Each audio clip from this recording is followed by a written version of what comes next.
Hi folks, this is Jay. Hope you're okay today. It's good to see you. We're looking at Gary Habermas' PhD and minimal a fact approach to the resurrection. The PhD is a defense of the resurrection. We've just been looking at Hume's scholarship with a few thoughts from C.S. Lewis as well. We're going to listen to Gary Habermas talk about the minimal fact approach, and then we'll move into some thoughts on his PhD, and then move into reflections on what we've read and heard. Eyewitness data. You have to rhyme things for. I teach exclusively PhD students, and for PhD students, required books go by colors. So take out your orange book. That's what we do in grad school. And then we talk about alliteration because it's easier for grad students to remember things. We don't do this with undergrads because they don't remember whether you do it or not. But with grad students, I say the two E's, okay? Early and eyewitness, just like the George Washington question. We want people who are there, and we want people who are in the right place. You say, well, eyewitnesses could be wrong. Yes, they are, but what are you going to do? Cite nine eyewitnesses because eyewitnesses could be mistaken? No, we still use eyewitnesses. And we want them to be people who are in the right time, right place, asking the right questions, and so on. And it's real helpful if they're enemies. It's real helpful if they change their view. It's real helpful if there's checks and balances, and so on. That's how we do history. All right. On my little timeline here, that's going to be creation down there. This is the cross. Scholars usually say 30 AD, but you'd be surprised how seldom they answer that question. Probably the second most popular date's 33. I'm just going to say ground zero, give or take. It's about 30 AD. Down there is 2011. Now, before I do minimal facts, let me give you a typical way that somebody, I'm going to have to be real sketchy, but when somebody says the New Testament's at least a historically trustworthy book, let me talk about how they're going to do that. If you say, well, how do I know the resurrection happened? On this timeline, I'm going to say, well, one very common on the reliability argument response is going to say, well, the book of Mark is written, and I'm going to use skeptical dates, okay, so you can see it's not that huge an issue. The book of Mark is written about 70 AD. We're only plus 40. You have to study ancient history to know how good plus 40 is. It's just, it's great time period. Okay, using critics' dates, Matthew, about 10 years later at plus 80. Luke, about 5 years later at about plus 85. Acts, plus 85, plus 90, something like that. Everybody, conservatives and liberals, puts John at about 95 AD.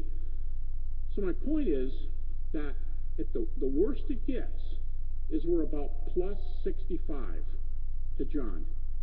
Now, critics often deal with sort of a double standard when they deal with the New Testament. And they're going to say, yeah, 95 AD, Matthew, 50, Luke, 55. Isn't that getting a little bit late?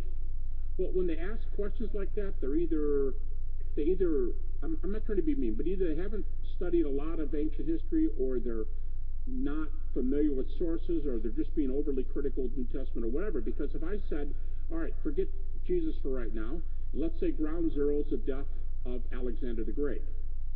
What are our best sources for Alexander the Great? What are the best sources?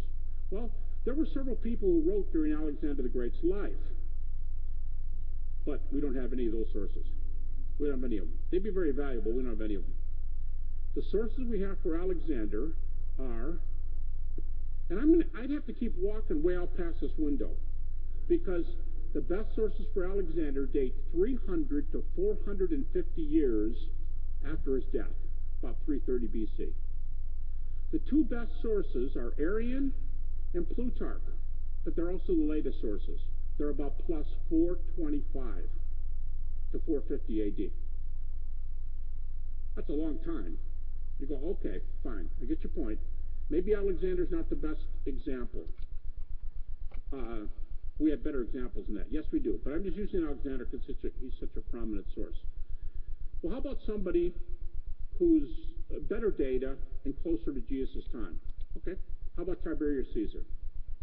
He is the Caesar who's on the throne when Jesus dies just a few years after Jesus dies. We have 4 major sources for Tiberius and a total of about 10 sources for Tiberius. We have more than 10 sources for Jesus, and you go, yeah, but that's those prejudiced New Testament sources. Okay, more about that in a second. Use the way critics use.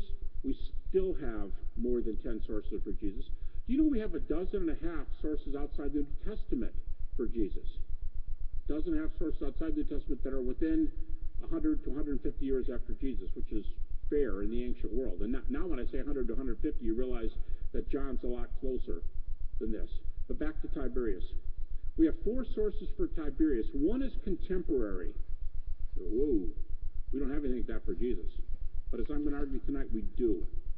We have sources, I'm going to spend the rest of my time explaining, that go all the way back to 30 AD for Jesus. Okay, so next best source. By the way, the earliest one for Tiberius, the historian who gives the contemporary data, he's the least useful. The least useful of the 4 sources.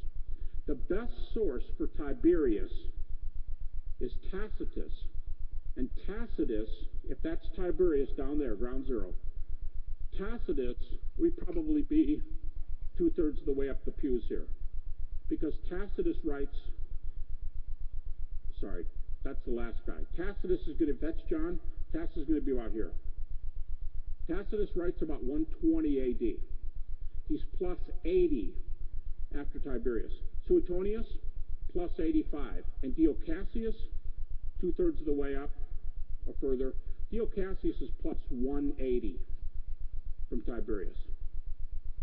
So, well, okay, I see where you're going, but I have the ultimate objection for you. Gospels record miracles of Jesus. That disqualifies them. Really? Well, Greco-Roman, we'd say in English, bios. It's not pronounced that way in Greek, but Greco-Roman bios.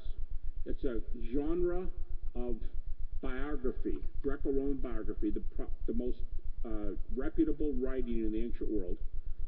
We have, say, the father of history, so-called Herodotus, all the way through such names as Thucydides, and all the way up to Livy and Julius Caesar himself, and I already gave you some names, plenty, but we also have Tacitus, Suetonius, Dio Cassius, and so on. These guys write bios, and almost every Greco-Roman source includes miracles, prophecies, portents. Livy, probably second only to Tacitus for his reputation as a Roman historian, Livy records the founding of Rome by Romulus and Remus, the boys who were raised by a wolf, hundreds of years before his earliest source. It was obviously false.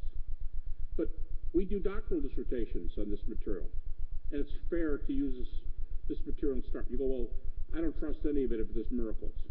Or if there's miracles in Greco-Roman sources, isn't that a rival to Christian miracles? So you've got to ask the question of which miracles are evidenced.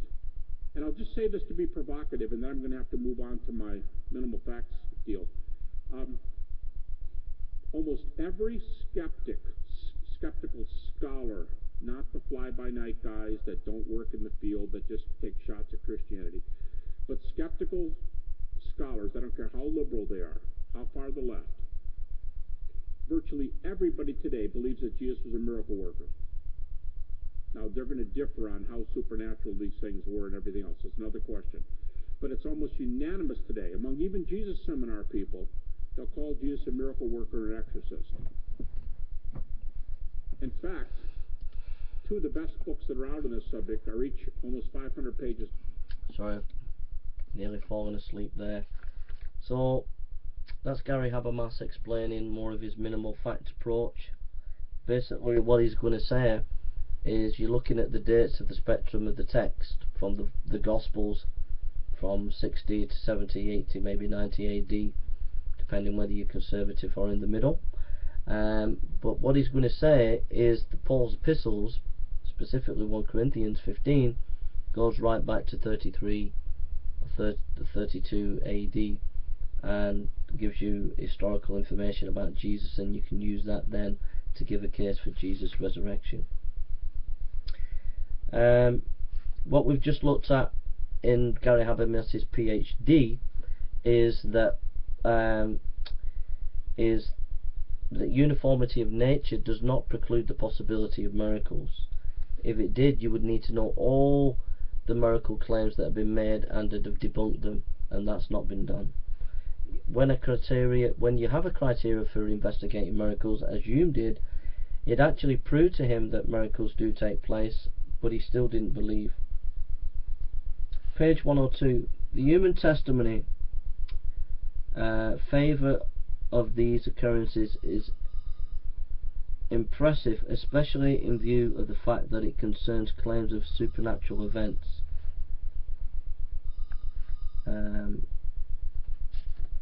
That's Habermas.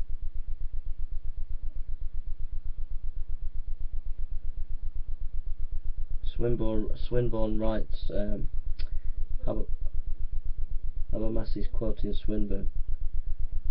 No testimony is sufficient to establish a miracle, unless the testimony be such a kind that its falsehood would be more miraculous than the facts which endeavours to establish. Is always rejecting the greater miracle. Sorry about that. No testimony is sufficient to establish a miracle unless the testimony be such a kind that its falsehood would be more miraculous. I think that's David Hume. I would disagree. I think that it's basically just you're looking at history and you're just using historical methods, and if the historical methods are pointed to the fact that an event took place that seems to be supernatural, then so be it. You don't have to have greater evidence to outweigh the uniformity of experience. You just have to have evidence. Simple as that.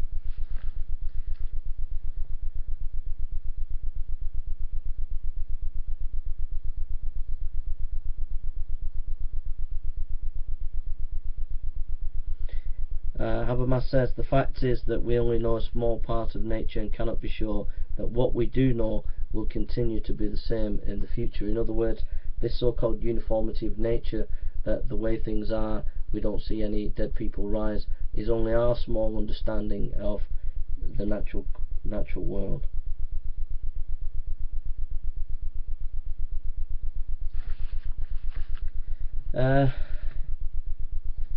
He quotes C.S. Lewis, I think, the whole idea of probability, as Hume understood it, depends on the principle of uniformity of nature. We observe many irregularities in nature, but of course all the observations that men have made or will make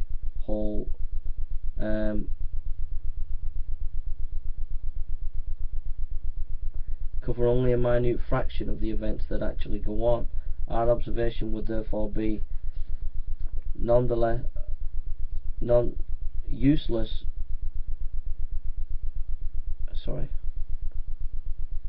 The whole idea of probability, as Hume understood it, depends on the principle of uniformity of nature.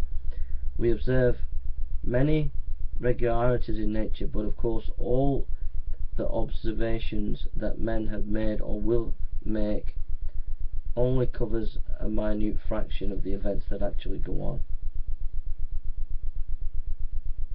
Also, Habermas notes that we can't prove the uniformity of nature, and that I think that that Hume actually agreed with that in his writings.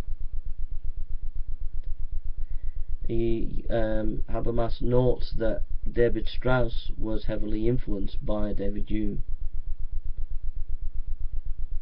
Schleiermacher was of the opinion that miracles suspend the laws of nature.